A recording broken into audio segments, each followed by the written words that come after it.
Hello everyone, welcome to our channel VIBGYOR academy. तो आज है 31 जनवरी और 31 जनवरी के जितने भी करेंट अफेयर होंगे इम्पोर्टेंट, जो आपके एग्ज़ाम के लिहाज से इम्पोर्टेंट होगा, उसको कवर किया जाएगा। तो पहला हमारा टॉपिक है विश्व कुष्ठ रोग दिवस। तो देखते हैं कुष्ठ रोग दिवस कब मनाया जाता है। तो 30 जनवरी को मनाया जाता है। ध्यान रखना है, भारत में कब मनाया जाता है तो 30 जनवरी को, और दुनिया भर की बात करें तो जनवरी के लास्ट संडे को मनाया जाता है। और इसका उद्देश्य है कुष्ठ रोग के बारे में जागरूकता बनाना। नेक्स्ट हमारा ग्रामीण क्रिकेट लीग। ग्रामीण क्रिकेट लीग भारत का पहला राज्य बिहार है जो ग्रामीण क्रिकेट लीग की शुरुआत की है। और बिहार की बात आई तो देखते हैं बिहार के बारे में। बिहार का कैपिटल आपको पता होगा, पटना है, सभी को पता होगा। सीएम नीतीश कुमार है। और गवर्नर की बात आई तो अभी नया है आरिफ मोहम्मद खान, जो इससे पहले कहाँ थे, केरल में थे। और इससे पहले जो हमारे यहाँ गवर्नर थे वो थे राजेंद्र अरलेकर, वो अब चल गए हैं केरल, और केरल के जो गवर्नर थे वो हमारे बिहार में आ गए हैं। तो बिहार के संदर्भ में देखते हैं कुछ मोस्ट इम्पोर्टेंट करेंट अफेयर जो एग्जाम के पॉइंट ऑफ व्यू से इम्पोर्टेंट है और इस मंथ में चर्चा में है, उसको देख लेते हैं।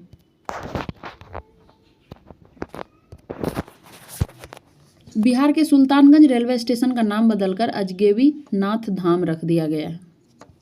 तो ये नाम बदलने वाले जो करंट अफेयर है ये एग्जाम में अवश्य ही पूछ लिए जाते हैं, तो इसको ध्यान में रखिएगा। सुल्तानगंज रेलवे स्टेशन जो कहाँ है, भागलपुर डिस्ट्रिक्ट में पड़ता है, इसका नाम बदलकर अजगेबी नाथ धाम रख दिया गया है। और कैमूर में दूसरा टाइगर रिजर्व, पहला आप लोग को पता होगा कहाँ है, वाल्मीकि टाइगर रिजर्व, जो पहला है वो पश्चिमी चंपारण में है। नेक्स्ट देखते हैं बिहटा में ड्राई पोर्ट बनाया गया है। पटना के बिहटा में ड्राई पोर्ट बनाया गया है। ड्राई पोर्ट बनाने का मतलब वहाँ पे जो भी कंटेनर वगैरह होगा उससे संबंधित, पोर्ट से संबंधित जितने भी चीज़ होंगे वहाँ पे रखा जाएगा, उसके लिए वहाँ पे बनाया जा रहा है, बहुत बड़ा सा हॉल बनाया जा रहा है, उसमें रखा जाएगा। जो भी भंडारण की जो भी होगी, भंडारण के लिए भी वहाँ पे व्यवस्था किया जा रहा है। नेक्स्ट देखते हैं कि पितृपक्ष मेला का शुरुआत होता है हमारे यहाँ बिहार में। और आईएएस अमृतलाल मीना को बिहार का मुख्य सचिव बनाया गया है। ये भी वन लाइनर करेंट अफेयर के लिए इम्पोर्टेंट है। बीपीसीएल ने बिहार में ड्रोन आधारित वन रोपण परियोजना शुरू की है। खेलो इंडिया अस्मिता योगासन लीग की शुरुआत हुई है। और बिहार में मंदिर, मठ और ट्रस्ट को रजिस्ट्रेशन अनिवार्य कर दिया गया है। मंदिर, मठ और ट्रस्ट को रजिस्ट्रेशन कराना पड़ेगा। नेक्स्ट है हमारा बोकारो स्टील प्लांट। तो देखते हैं ये चर्चा में क्यों है। तो बोकारो स्टील प्लांट के लिए मेगा विस्तार योजना लाया गया है, जिसका अनावरण केंद्रीय मंत्री HD कुमारास्वामी ने किया है। ठीक है। नेक्स्ट है हमारा वर्ल्ड बुक फेयर, जो हर बार होता है, इस बार न्यू दिल्ली भारत मंडपम में हो रहा है 1 फरवरी से 9 फरवरी के बीच, और इसका थीम है हम भारत के लोग। नेक्स्ट हमारा BCAS के महानिदेशक की नियुक्ति हुई है, इसीलिए ये न्यूज़ में है। तो देखते हैं पहले BCAS के फुल फॉर्म को। तो इसका फुल फॉर्म होता है bureau of civil aviation security, ठीक है, जिसका महानिदेशक है राजेश निर्वाण। और BSF का भी देख लेते हैं तो उसका है महेश कुमार अग्रवाल। ठीक है। नीचे है हमारा लतिका कट्ट का निधन हो गया है। इसका संबंध मूर्तिकार से था, मतलब मूर्ति जो बनते थे उसमें ये इनका महारथी हासिल था इनको। ये उत्तर प्रदेश की है, उत्तर प्रदेश से संबंध रखती है। और अगर पूछ लिया जाए कि लतिका कट्ट का निधन हो गया है, वो किससे संबंधित है, तो मूर्तिकार थी, वो मूर्ति बनाती थी। नेक्स्ट है हमारा महात्मा गांधी के बारे में ये है कि उनका 77th पुण्यतिथि था। ठीक है। जैसा आप सभी को पता है कि 30 जनवरी को नाथूराम गोडसे के द्वारा गांधी जी की हत्या कर दी गई थी।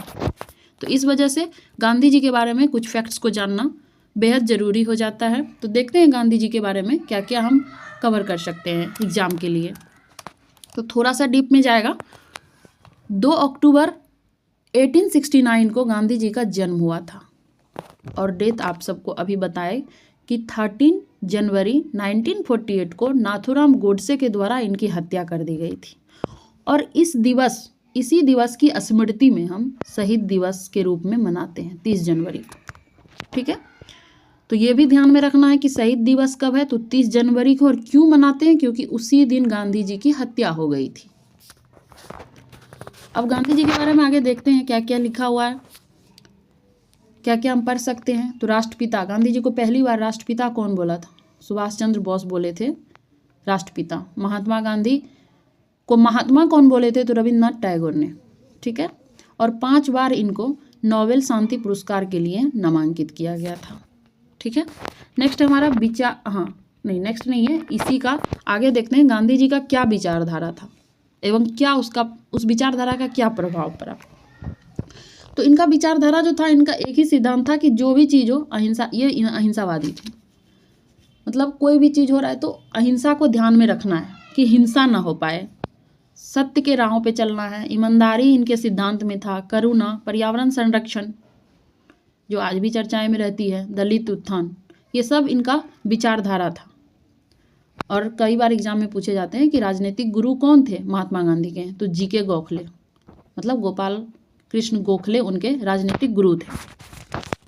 अब दक्षिण अफ्रीका में जो गांधी जी रहे, जो भी किए वहाँ पे, उसको देखते हैं। तो दक्षिण अफ्रीका में इनका सबसे ज़्यादा जर्नी जो रहा वो नस्लीय भेदभाव के खिलाफ, वहाँ भी ये सत्याग्रह किए। जो भी काले गोरे का वहाँ पे संघर्ष चल रही थी, उसमें भी उसके खिलाफ भी ये सत्याग्रह किए। और उसके बाद वहाँ से पढ़ के आए, फिर वहाँ पे कोई एक केस था, उनको लेकर के वकालत करने भी गए थे। उसके बाद 9 जनवरी को वापस भारत आए। ठीक है, और उसी 9 जनवरी को ही भारतीय प्रवासी दिवस के रूप में हम मनाते हैं। ठीक है, क्यों मनाते हैं? क्योंकि 9 जनवरी को गांधी जी भारत वापस आए थे और इस डेट को हम भारतीय प्रवासी दिवस के रूप में मनाते हैं। ठीक है, तो ध्यान में रखना है, ये दिवस 2 दिवस हुआ, एक 30 जनवरी को शहीद दिवस, एक 9 जनवरी को प्रवासी भारतीय दिवस। वो इसलिए कि दोनों गांधी जी से संबंधित है। एक दिन क्या हुआ था, गांधी जी की हत्या हुई थी, और दूसरा जो ये 9 जनवरी है, ये इसलिए कि इसी दिन गांधी जी दक्षिण अफ्रीका से भारत वापस लौटे थे। अब देखते हैं स्वतंत्रता संग्राम में इनकी क्या भूमिका रही है। तो स्वतंत्रता संग्राम में गांधी जी की क्या भूमिका रही है, ये किसी परिचय का मोहताज नहीं है, ये आप सभी को पता होगा अगर आप लोग पीसीएस के स्टूडेंट हैं तो, या किसी भी वनडे एग्जाम में इसके स्टूडेंट अगर आप हिस्ट्री पढ़े हैं थोड़ा सा भी, तो आप लोगों को पता होगा कि स्वतंत्रता में या आज़ादी दिलाने में गांधी जी कितना महत्व रखते हैं हमारे लिए। तो देखते हैं, जब ये भारत आए तो इनका सबसे पहला सत्याग्रह चंपारण था 1917। ठीक है, दूसरा फिर अहमदाबाद मिल हड़ताल 1918 में, जो पहला भूख हड़ताल के रूप में था। तीसरा खेरा सत्याग्रह, ये भी 18 में ही हुआ था, उसके कुछ दिन बाद। राष्ट्रीय स्तर के भी जो आंदोलन हुए उसमें भी इनका प्रमुख योगदान था, जैसे रोलेक्ट एक्ट का विरोध किए, असहयोग आंदोलन किए 1918 में, सविनय अवज्ञा आंदोलन 1930 से 34 तक चला। लास्टली भारत छोड़ो आंदोलन 1942 में हुआ और अंग्रेज को अंततः भारत छोड़ना पड़ा, और 1947 में हमें पूर्णतः आज़ादी भी मिल गई। कुछ समझौता भी हुआ था इनका उसी दौरान, जो राष्ट्रीय आंदोलन चल रही थी, स्वतंत्रता की बातें चल रही थी, उसी टाइम जो भी उसमें प्रावधान थे उसमें कुछ समझौते भी हुए, जैसे गांधी इरविन समझौता हुआ 1931 में। सविनय के एक चरण का अंत यहीं पे होता है। दूसरा समझौता ये था पूना समझौता, जिसको पूना पैक्ट भी कहते हैं, 1932 में हुआ। ये अंबेडकर के साथ आरक्षित निर्वाचन क्षेत्र पर समझौता हुआ गांधी जी से। गांधी जी के कुछ पुस्तक थे और कुछ मैगजीन्स थी। ठीक है, जिसको हम लोग देखते हैं। पुस्तक सबसे फेमस है इनका हिंद स्वराज, और मैगजीन की बात करें तो हरिजन, नवजीवन, यंग इंडिया, इंडियन ओपिनियन। तो गांधी जी के बारे में जितने भी फैक्ट्स थे वनडे एग्जाम के लिए, तो सारे को यहाँ पे कवर किया गया है उनके पुण्यतिथि पे, और उनका ये 77th डेथ एनिवर्सरी था।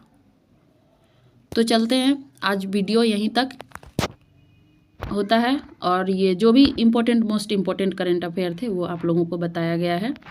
नेक्स्ट जो भी होगा वो हम अगले वीडियो में लेकर आएंगे।